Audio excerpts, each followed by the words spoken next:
नमस्कार। Hello doctor में आज फिर आपका स्वागत है। हमने अब तक बहुत सारे रोगों पर चर्चा की, मस्तिष्क, घुटने, हड्डी, लिवर, सिरोसिस, हार्ट, किडनी, लगभग शरीर के सारे अवयवों पर हमने चर्चा कर दी। पर एक अवयव ऐसा है हमारा जो सिर से लेकर पांव तक है, पूरे शरीर को जिसने ढक रखा है, वो हमारी चमड़ी, त्वचा। उस पर हमने कभी भी बात नहीं की। हेलो डॉक्टर में आज हम पहली बार जो दिखता है हमारे शरीर का अंग, वो त्वचा से दिखता है। बाकी सब त्वचा के भीतर है, हड्डियां भी, मांस भी, मज्जा भी, सारे अवयव भी। और उस त्वचा के भी बहुत सारे रोग होते हैं जिन पर हमें चर्चा करनी ही चाहिए। आज हमारे बीच हैं डॉक्टर शिवी निझावन, महात्मा गांधी अस्पताल में त्वचा रोग विशेषज्ञ। डॉक्टर शिवी निझावन, आपका स्वागत है इवन टीवी के दर्शकों की ओर से, हमारी टीम की तरफ से। डॉक्टर साहब, वैसे तो बीमारियों में सबसे ज़्यादा इग्नोर्ड बीमारी होती है त्वचा की, क्योंकि लोग बड़ी ग्रेविटी से हार्ट को, कैंसर को, ये ऐसी भयावह चीज़ें हैं, लोग उन्हीं के में खोए रहते हैं कि दिमाग का, मस्तिष्क का रोग हो गया, हार्ट का हो गया, लीवर का हो गया, किडनी का हो गया। त्वचा का नंबर बहुत ही रेयर केस में आता है, बाद में आता है। पर त्वचा की बीमारियां भी बहुत तंग करती हैं। सबसे पहले तो स्किन की जो मौसम बदलने से प्रॉब्लम होती है, हम उस पर चर्चा करेंगे। मौसम आ रहा है, बदल रहा है मौसम, साल में 3 बार बदलता है। बहुत सारे लोगों को सर्दी आने पर खुजली चलने लगती है, लाल हो जाती है त्वचा, गर्मी आने पर होती है। तो ये जो त्वचा, मौसम परिवर्तन से क्या रिलेशन है त्वचा के रोग का? जी, पहले तो सबको मेरा नमस्कार। जैसा कि आपने कहा, बहुत ही सही बात कही कि जो स्किन है वो सबसे बड़ा ऑर्गन है हमारी बॉडी का। एंड सबसे बड़ी बात ये है कि ये सबसे एक्सटर्नल ऑर्गन है।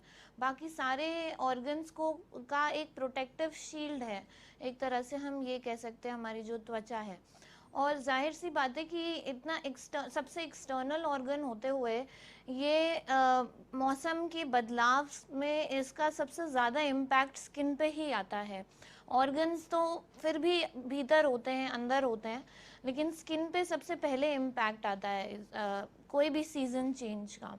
तो जैसे कि अब हम विंटर्स की बात करें, क्योंकि अब हमारे विंटर्स आने वाली है। अभी तो थोड़ा ट्रांजिशन पीरियड चल रहा है फ्रॉम समर्स से लेके विंटर्स तक, लेकिन फिर भी हम विंटर्स की तरफ, सर्दियों की तरफ आ रहे हैं।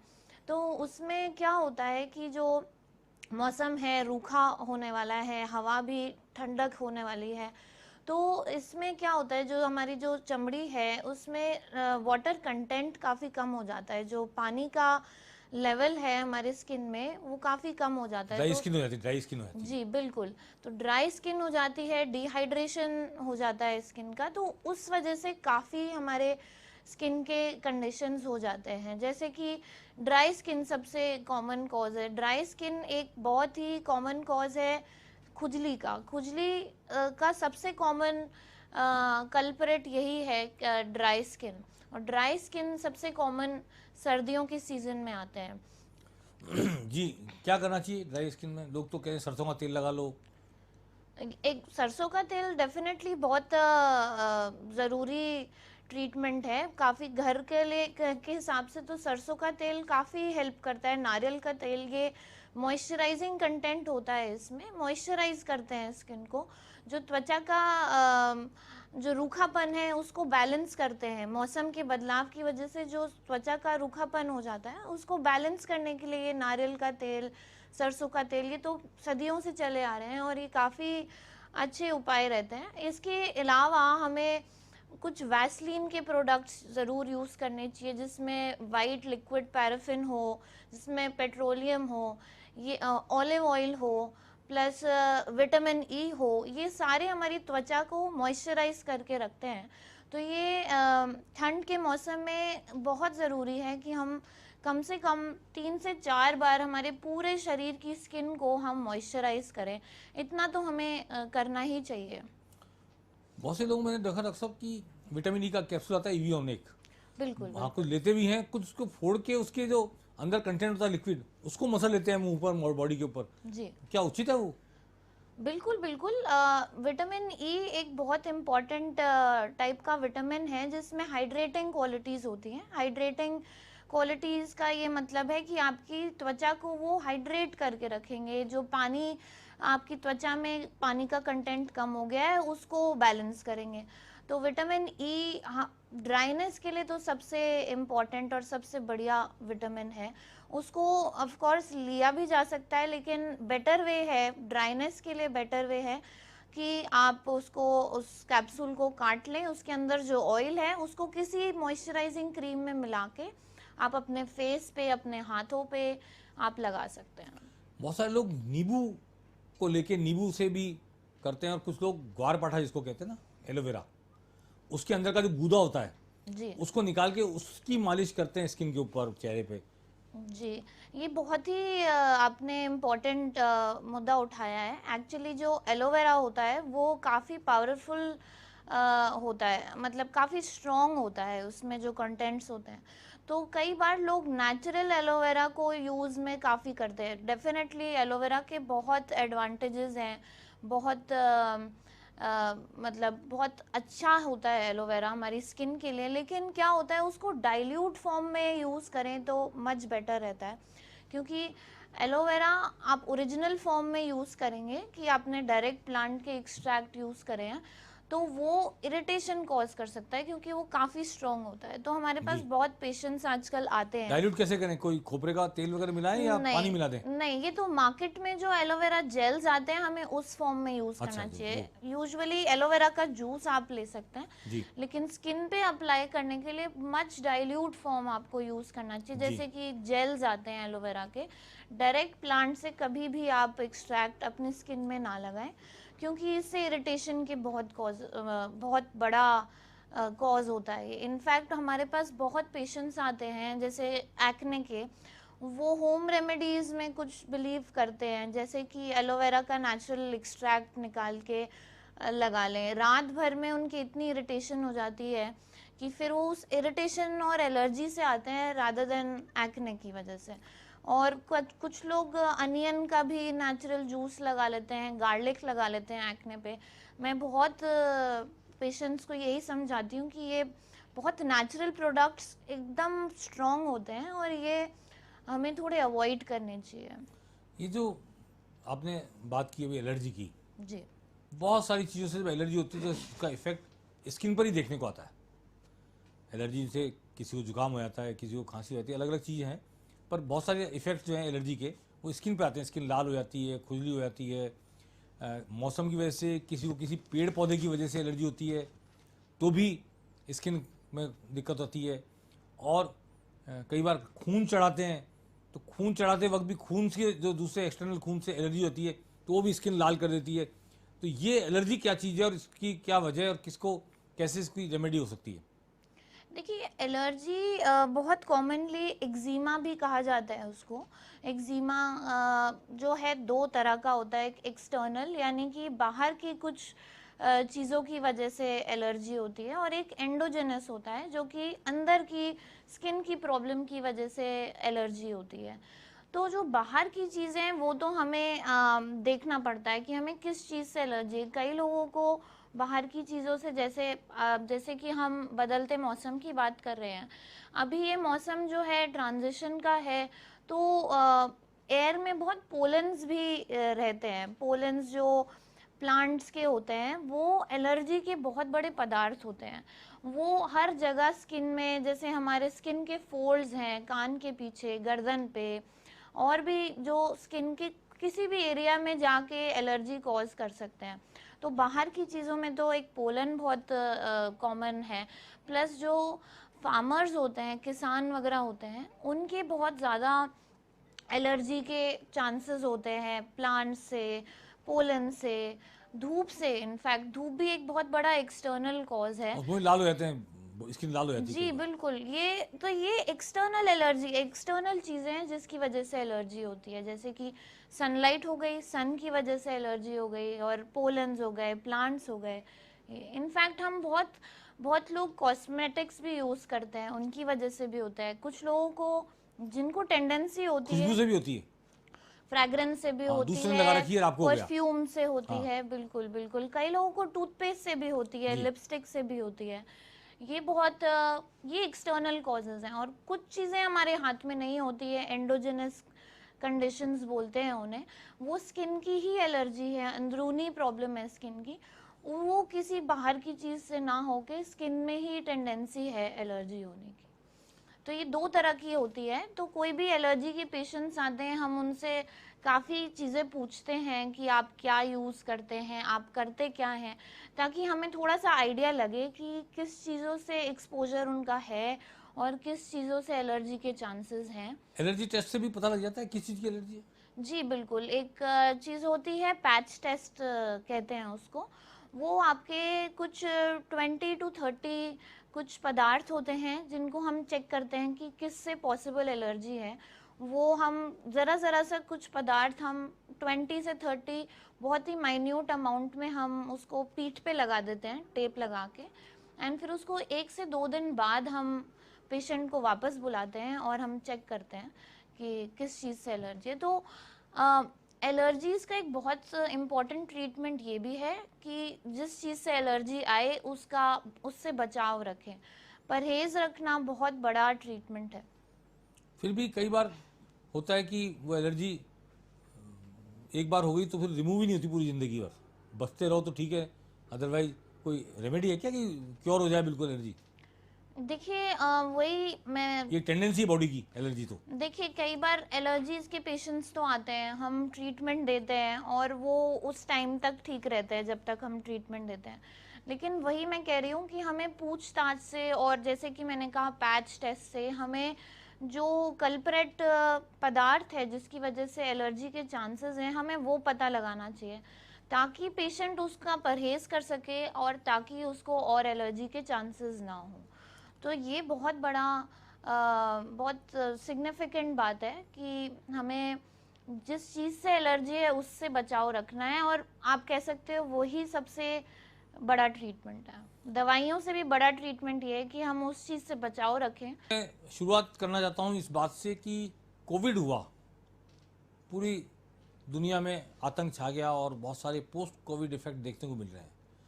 क्या कोविड का कोई प्रभाव, कोई निशान अब देखने को मिल रहा है त्वचा पर, बालों पर, कहीं पर शरीर में?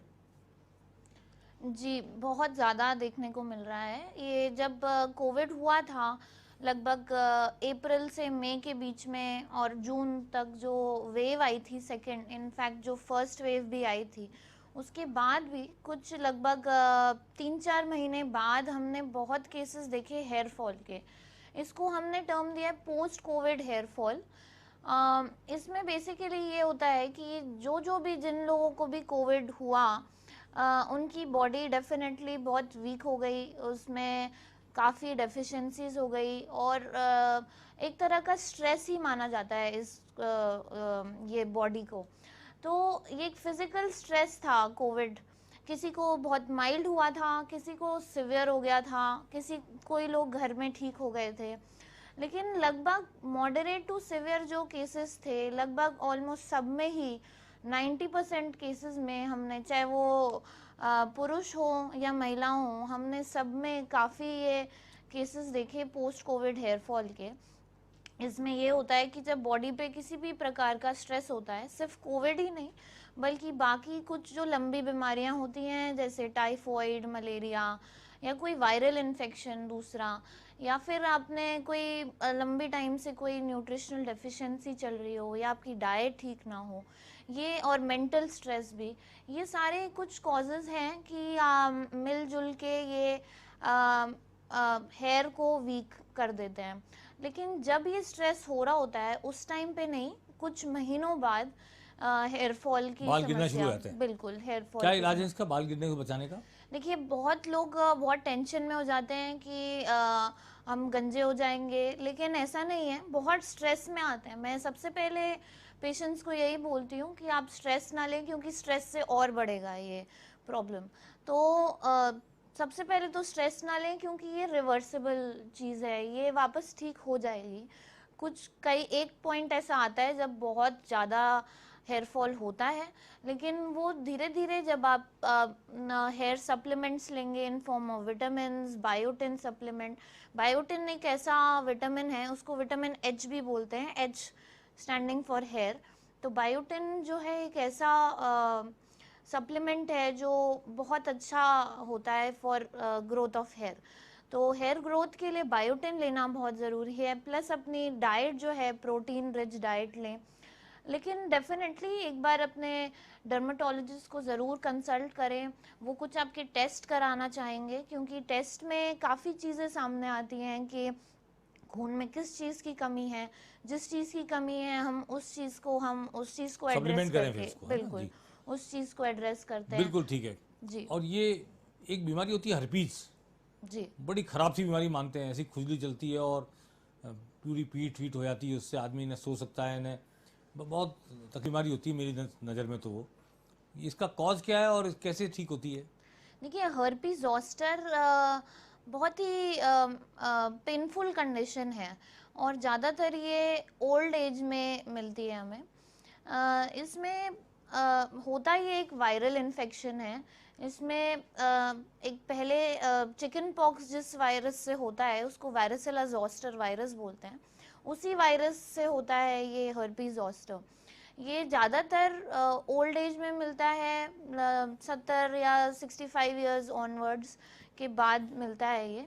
लेकिन ये तब मिलता है जब बॉडी की इम्यूनिटी थोड़ी कम हो जाए। तो आजकल ये कुछ यंग लोगों में भी मिल रहा है हमें, क्योंकि और स्पेशली कोविड के बाद भी ये हर्पीज जोस्टर के बहुत केसेस सामने दिख रहे हैं, क्योंकि इम्यूनिटी वाकई में लोगों की कम हुई है। और जब बॉडी की इम्यूनिटी कम होती है तो ये वायरस एक्टिवेट होता है और ये नसों में रहता है वायरस, तो इसीलिए इतना पेन होता है।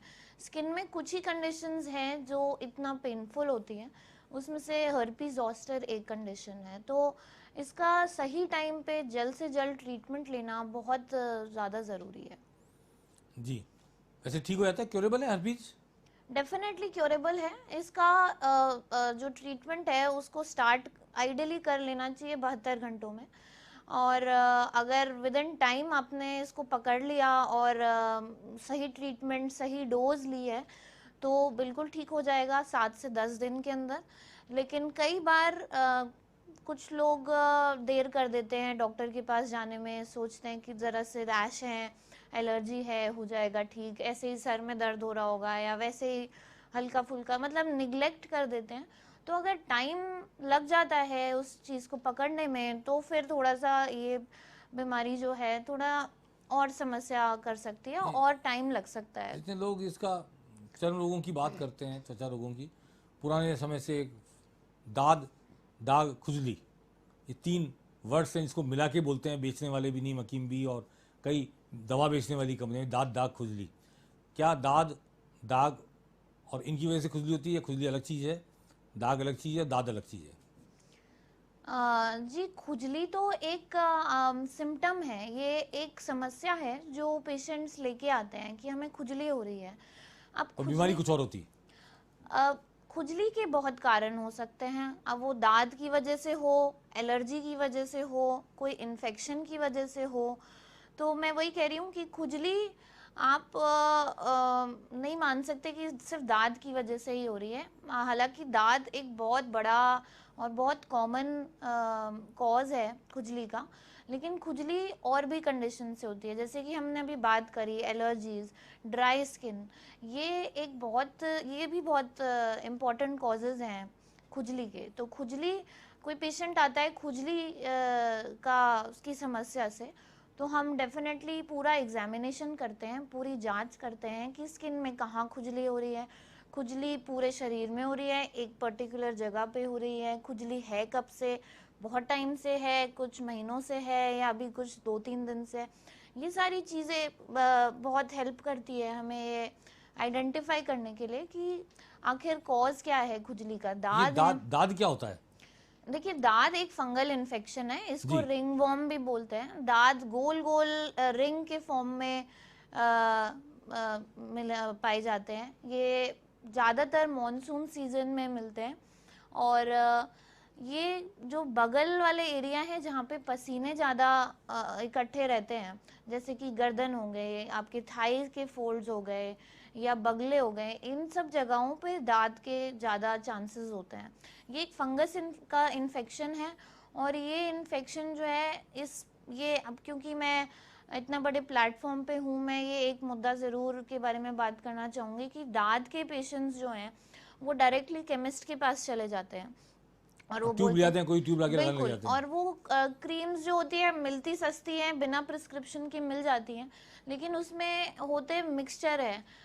आपको दाद के लिए एंटी फंगल क्रीम्स लगानी होती है और तभी जड़ से जाएगा दाद। अगर आपने दाद के केस में कोई भी क्रीम लगा ली, जैसे कि बेटनोवेट, पैंडम, ऐसी कुछ क्रीम्स आती हैं कॉम्बिनेशन क्रीम्स, वो अगर लगा ली तो वो 2-3 दिन के लिए आराम देगी, बट जड़ से नहीं हटती है। तो इसीलिए दांत का ट्रीटमेंट हमेशा आप ध्यान में रखें कि ये एंटी फंगल होता है, ना कि कोई भी बिना प्रिस्क्रिप्शन के जो दवाइयाँ ले लेते हैं, उससे जड़ से नहीं मिटता। बहुत सारी बातें अभी छूट रही हैं, समय की सीमा है। मैं चलते चलते ये बात जरूर करना चाहूँगा कि चूँकि आदमी रोज़ नहाता है, बहुत सारे लोग रोज़ नहीं नहाते, बहुत सारे लोग हफ्ते हफ्ते में नहाते हैं, और बहुत सारे लोग काम ऐसा करते हैं कि दिन में 2 बार नहाना चाहिए उनको। तो ये बहुत सारी है, ये नहाने की हैबिट्स हैं, अलग अलग आदमी में अलग अलग है। कुछ सर्दी में लोग ठंडे पानी की वजह से नहीं नहाते। तो स्किन हेल्थ के लिए आप क्या सजेस्ट करना चाहती हैं दर्शकों को, स्किन हेल्थ मेंटेन कैसे की जाए? देखिए, स्किन एक सबसे बड़ा ऑर्गन है और हमें इसका बहुत ध्यान रखना चाहिए, क्योंकि सबसे ज़्यादा ये एनवायरनमेंट से सबसे ज़्यादा एक्सपोज्ड ही ये है। तो हमें काफ़ी ध्यान देना चाहिए स्किन का। हम जो कम से कम जो हमारी स्किन के लिए कर सकते हैं, वो मैं कहूँगी कि मॉइस्चराइज रखें आप, चाहे वो नारियल के तेल से करें, चाहे वो मॉइस्चराइजर्स, अच्छे मॉइस्चराइजर्स से करें, लेकिन आपको अपनी स्किन को हमेशा हाइड्रेटेड रखना है। ये बहुत ज़रूरी है, क्योंकि स्किन जो है ना, एक वही मैंने जैसे आपको कहा कि ये एक प्रोटेक्टिव लेयर है, बाहर की कीटाणु से, बाहर के पोल्यूटेंट से हमें प्रिवेंट करती है, हमें बचाती है। तो ये मॉइस्चराइज करना सबसे इम्पोर्टेंट काम है। प्लस दूसरी बात कि क्योंकि धूप से स्किन पे सबसे ज़्यादा इफेक्ट होता है, तो धूप के लिए भी हमें सनस्क्रीन बहुत ज़रूरी और होती कई है। डॉक्टर तो कहते हैं विटामिन डी के लिए बिल्कुल। धूप में बैठो, एक्सपोज हो धूप के प्रति, सूरज की धूप आपको विटामिन डी देती है, जिससे आपकी हड्डियां मजबूत होती हैं। जी जी जी, देखिए क्या है कि स्किन एक ऐसा ऑर्गन है जिसमें विटामिन डी खुद ही बनता है, लेकिन सनलाइट जो सनलाइट के प्रेजेंस में, लेकिन सनलाइट का एक्सेस भी एक्सेस नहीं होना चाहिए। ठीक नहीं है, बिल्कुल ठीक नहीं है। सनलाइट आप 8 से 10 सुबह के बीच में आप जरूर बैठें, आराम से धूप सॉफ्ट सेकें, सनलाइट हो, सॉफ्ट सनलाइट हो, जी, जो जी। बहुत पावरफुल सूरज सनलाइट चमक नहीं होती रहा हो है। ज्यादा तेजी से, जी, बिल्कुल, जो बहुत ये जो इनफैक्ट 12 बजे वाली जो धूप होती उससे है, बचना चाहिए। उससे बचना चाहिए। इसीलिए मैंने सनस्क्रीन का कहा कि सनस्क्रीन्स हमें यूज़ करनी चाहिए, क्योंकि सन की वजह से बहुत एजिंग इफेक्ट्स भी आते हैं, तो सनस्क्रीन यूज़ करना चाहिए। डॉक्टर शिवी निझावन का बहुत शुक्रिया। बहुत सारे सवाल अभी रह गए, खासतौर पर स्किन कैंसर को लेके मैं बात करना चाहता, लेकिन वहाँ तक पहुँच नहीं पाए हम। फिर किसी दिन दोबारा से बात करेंगे और त्वचा के कुछ अन्य रोगों के बारे में भी चर्चा करेंगे। कुछ फोड़े हो जाते हैं, फुंसियाँ हो जाती हैं, और बहुत सारी चीज़ें अपनी निशान छोड़ जाती हैं त्वचा पर, स्पॉट्स हो जाते हैं वाइट। तो इन सब पर बातचीत आज रह गई बाकी, लेकिन फिर किसी दिन हम डॉक्टर शिवी निझावन को कष्ट देंगे और आपसे मुखातिब होंगे। आज बस इतना ही। बहुत बहुत शुक्रिया। नमस्कार।